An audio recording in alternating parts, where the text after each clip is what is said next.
Hello everyone, welcome to another card combo show with me, Chocobilly. The card I'm looking at this week is Nono from Opus 20. So it's a 4CP EX wind backup from Opus 20 with the text, EX burst when Nono enters the field, activate all the wind characters you control. At the end of each of your turns, choose one forward you control, activate it. I'm going to be focusing more on that final ability because being able to activate something at the end of your turn is quite interesting because it's a completely uninteractable stack through your opponent and yourself, so like when things add onto the stack at the end of the turn, you can't then, amateurize certain things, you can't add things in. You can make payments if they're required through the abilities, but ultimately Nono can't be interacted with at that point. But it's also kind of like the Barts, both forwards and backups, getting to reactivate everything, which is quite nice. So in a mono win deck, it's a perfectly fine card, and to be able to keep on reactivating stuff every time on your turn, not bad. So first up, fairly obviously, is Warrior of Light. It's a very strong card, right? So being able to play Warrior of Light onto the field, maybe reactivate everything, I don't know, or just cheat him onto the field, do something like Settle, and then you can attack with him, dull, deal 5k, and then at the end of the turn you can stand him back up again with Nono, so you've got a massive 10k first strike blocker, which can obviously deal 5k something as well. So yeah, having Warrior of Light being able to do his 5k to something, and then also just still be standing up at the end of the turn anyway, is really horrible for your opponent to have to face off against. Now, number 128 is where things start getting fun, because number 128, obviously you can pay 0, deal 7,000 damage to all the forwards your opponent controls. This damage cannot be reduced. You can only use this ability if number 128 has received 4,000 damage or more, and only once per turn. Only once per turn, but either player's turn. So it means that you can attack with Warrior of Light, dull, to then use number 128's effect on your turn, or stand Warrior of Light back up at the end of the turn, to then use it for number 128's effect on your opponent's turn if you want to. So maybe it's a case if you've already got his number 128's S ability in hand, and you just want to use Warrior of Light on top of 128 to deal 14k to your opponent's field on their turn. So yeah, pretty brutal. I like it. Also means Nono with 128 as well is quite nice, because if your opponent does have some forwards that won't quite kill 128 but can block, use number 128's effect, you can keep standing 128 up as well. Megissa, similar sort of thing as well. So being able to use Warrior of Light on Megissa and then stand Warrior of Light up in the turn, very, very good. But again, Megissa says search for one fire forward across 3 less player onto the field. You can only use the ability if Megissa has received 4,000 damage or more and only once per turn. But again, on your opponent's turn. So you could have a nice fire wind deck here using Megissa. I mean, to be fair, I'll be probably mostly fire because you're using Megissa. But, if you're incorporating Nono into this, you have to have some sort of element of wind.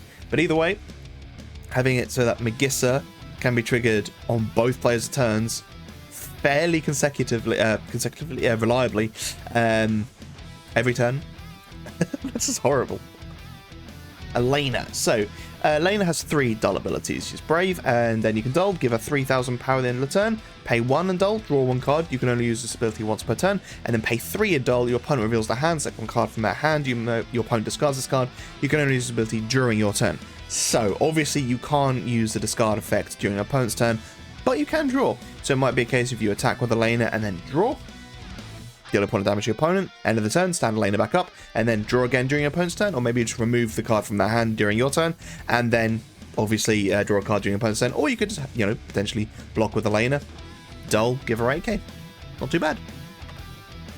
Yuna, yeah, so dull, choose one forward until the end of the turn, it loses 2,000 power for each forward you control. So you need a few forwards for Yuna's really to be effective, but if you can keep on reliably using her effect to kill things, on your turn and your opponent's turn, then why not? Ninja, so pay 2 lightning, break Ninja as well as the forward that blocks or is blocked by Ninja. So yeah, obviously Ninja is super easy to kill. Like, there are so many summons out there that will just kill him. Just abilities as well. I mean, 3k, a single squall attack would kill him. So yeah, he's not very hard to get rid of, but I like the card nonetheless. And he does have that horrible effect of you attack with him, your opponent's like, really? So yeah, obviously if he gets blocked, you can pay the 2, kill the forward. So it means that you can stand him up at the end of your turn, and you can still block with him on your opponent's turn as well, and that might stimmy some damage. You never know. Une. Yeah. Choose one summon in your break zone, add it to your hand. You can only use the ability once per turn, either player's turn. Get summoned back, both on your turn and on your opponent's turn. Obviously, she's a big forward. You could attack with her if you wanted, then stand her back up, get summoned back, and it's fantastic because if you do attack with her, let's say, and then you stand her back up at the end of your turn, you can then just wait for your opponent to do anything in their turn. You then dull Une to get Mist Dragon or Amaterasu or anything from your break zone, and then cast it to protect her, or just whatever. Seymour. This is quite a funny one. So let's say you're running a super high summon deck. You can dull, remove 6 summons from your break zone from the game. Seymour deals your opponent 1 point of damage. End of the turn, reactivate him through Nono. On your opponent's turn, remove 6 more from the break zone. It's not unheard of, it could easily be done. Fat Chocobo, yeah, so dull, play 1 win back of cost 2 or less from your hand onto the field. You can only use the ability once per turn, but you can use it in your opponent's turn. So dull, play a backup. Obviously, it's got a limited amount of uses because, you know, ultimately you're gonna be reactivating and playing backups, yeah. And if you're playing Nono as well, chances are you generally want to play him when he's getting the most value, which means obviously playing him with 4 backups, which would make him the 5th backup. So then you wouldn't really be utilizing Chocobo's effect to that effect. But there are other ways to be able to utilize Fat Chocobo. So there are certain backups which obviously can be returned to your hand. I think it's Selkie in Wind. It could be that you're breaking a backup to use an effect and then replaying another one through Fat Chocobo. You know, there's all these different ways to be able to do things. But ultimately, being able to reactivate Fat Chocobo to then play another one onto the field, not too bad. And yeah, there's loads of different good backups you can do. Yuffie, attack with her, she activates herself, you then use her S, kill the things, then in the turn, stand her back up anyway. So she's a 10k, let's use her S ability, kill the board, and she's still active. Gross. Chocobo Knight, dull, play 1 Chocobo or card them Chocobo plus 4 less from your hand onto the field. Use it on your turn, use it on your opponent's turn. Simple as that, really. Hope. Now this is where things get fun. So obviously when an active character your opponent controls, oh sorry, wrong way, when a dull character you control becomes active due to your summons or abilities, choose up to 2 characters you control, activate them. This effect will only trigger once per turn. So it means at the end of your turn, provided you are making a dull forward become active, you can then activate 2 backups, 2 more forwards, a monster and a forward, you know, whatever. But it just means that you get to capitalize on Nono's effect even more, and that's really strong. Number 24. Now, this is a bit of a weird one. So, obviously, when number 24 enters the field at the beginning of the main phase, or main phase 1, sorry, during each of your turns, place 1 barrier counter on number 24. If a barrier counter is placed on number 24, he gains if he's dealt damage, blah, blah, blah, blah, blah, blah. At the end of each of your turns, if 3 or more barrier counters are placed on number 24, dull number 24. However, what you can do is you can stack it so number 24 and Nono go, so number 24, oh, sorry, no, then number 24. Number 24 will resolve, dull him, activate him through Nono.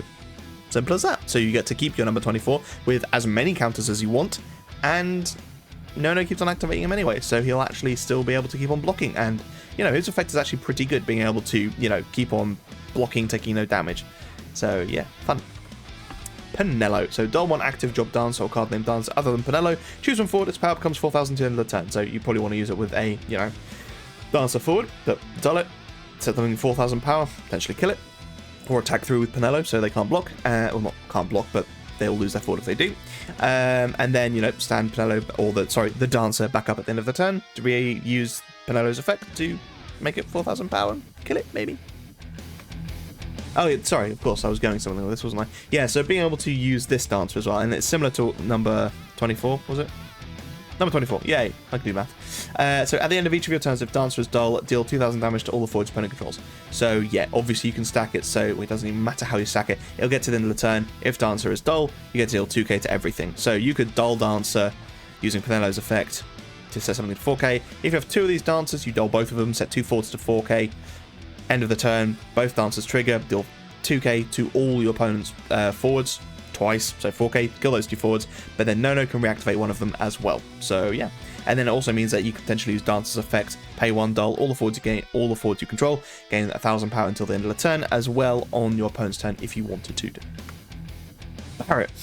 Catastrophe. S. Dull. Choose one forward, deal it 10,000 damage.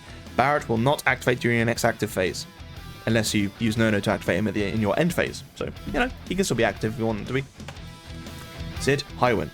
This is a stupid one, I admit. So, dull, return one category 7 character other than Sid Highwind to its owner's hand. Choose 2 characters, activate them. You can only use his ability once per turn. So, it's adding some value to your hand, depending on what the card is, obviously.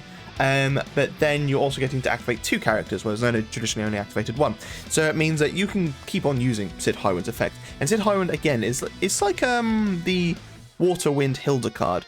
It's a really tough sell because it's really easy to kill, but the chances are, if it's allowed to stick around, actually, it's a pretty useful card. I have a hair in my mouth. Yum. Anyway, yeah, so, you know, loads of different things you can bounce to your hand. like Aerith, obviously.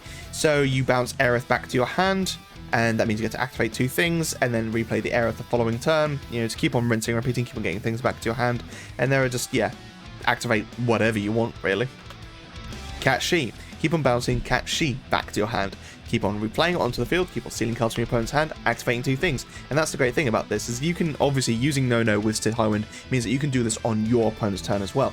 So it means that you can put Cat She back in your hand at the end of your opponent's turn. Your opponent doesn't know what you're going to bounce until you bounce it with Sid Highwind.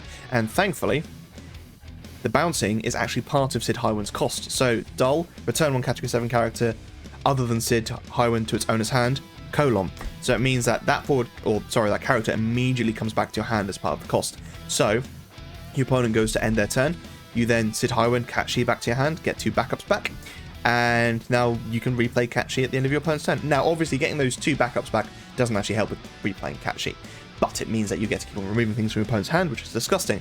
And yeah, it's just a lot of fun. But you could be utilizing that with other things to be able to reactivate it as well. Maybe you get 2 backups back to then cast a summon as well, because if your opponent goes to their end phase and then you use Sid Highwind, that pushes you back into main phase 2, which means that both your opponent and you can do some more things as well.